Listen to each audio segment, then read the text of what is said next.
जंगल के दोनों ओर अलग अलग राजाओं का राज्य था और उसी जंगल में एक महात्मा रहते थे जिन्हें दोनों राजा अपना गुरु मानते थे।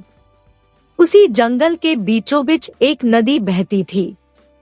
अक्सर उसी नदी को लेकर दोनों राज्यों के बीच झगड़े फसाद होते रहते थे। एक बार तो बात बिगड़ते बिगड़ते युद्ध तक आ पहुंची। कोई भी राजा सुलह को तैयार नहीं था, सो युद्ध तो निश्चय ही था। दोनों राजाओं ने युद्ध से पहले महात्मा का आशीर्वाद लेने की सोची और पहुंच गए जंगल की उस कुटिया में जहां महात्मा रहते थे। पहले एक राजा आया और उसने महात्मा से युद्ध में विजय का आशीर्वाद मांगा।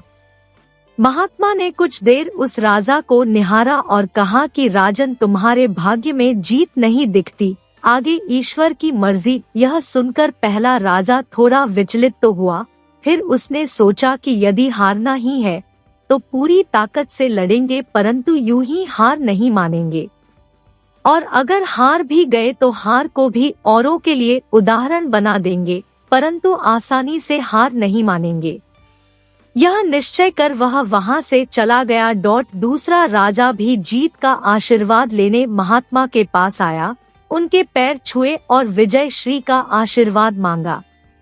महात्मा ने उसे भी कुछ देर निहारा और कहा कि बेटा, भाग्य तो तुम्हारे साथ ही है। यह सुनकर राजा तो खुशी से भर गया और वापस जाकर निश्चिंत हो गया, जैसे कि उसने युद्ध तो जीत ही लिया हो। अंततः युद्ध का दिन आया। दोनों सेना एक दूसरे के आमने सामने थे और युद्ध का बिगुल बज गया। युद्ध प्रारंभ हो चुका था।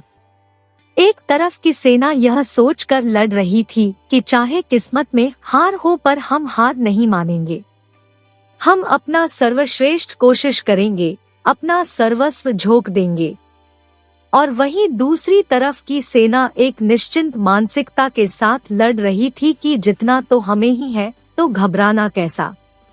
लड़ते लड़ते दूसरी सेना के राजा के घोड़े के पैर का नाल भी निकल गया और घोड़ा लड़खड़ाने लगा, पर राजा ने ध्यान ही नहीं दिया, क्योंकि उसके दिमाग में एक ही बात चल रहा था कि जब जीत मेरे भाग्य में है ही फिर किस बात की चिंता।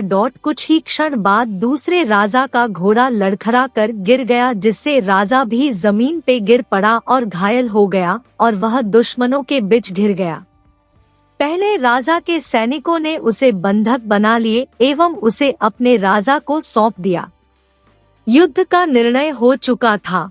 युद्ध का परिणाम बिल्कुल महात्मा के भविष्यवाणी के उलट था। निर्णय के बाद महात्मा भी वहां पहुंच गए।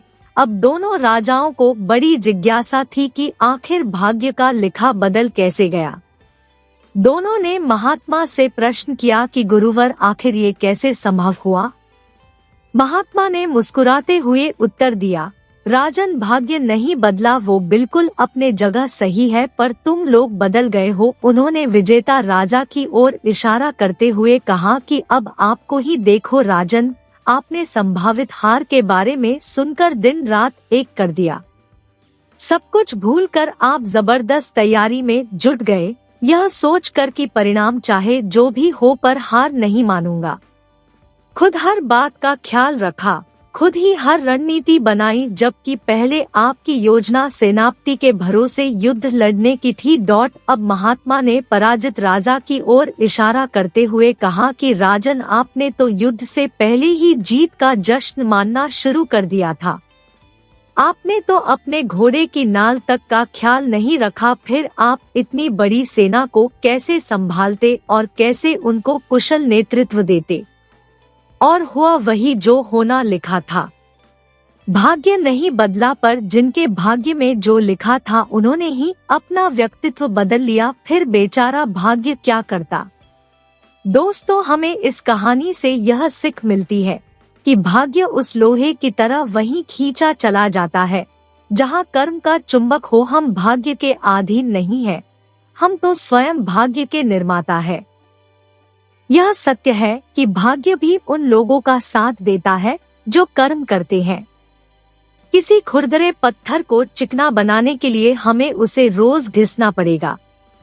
ऐसा ही जिंदगी में समझे, हम जिस भी क्षेत्र में हो, स्तर पर हो हम अपना कर्म करते रहें बिना फल की चिंता किए।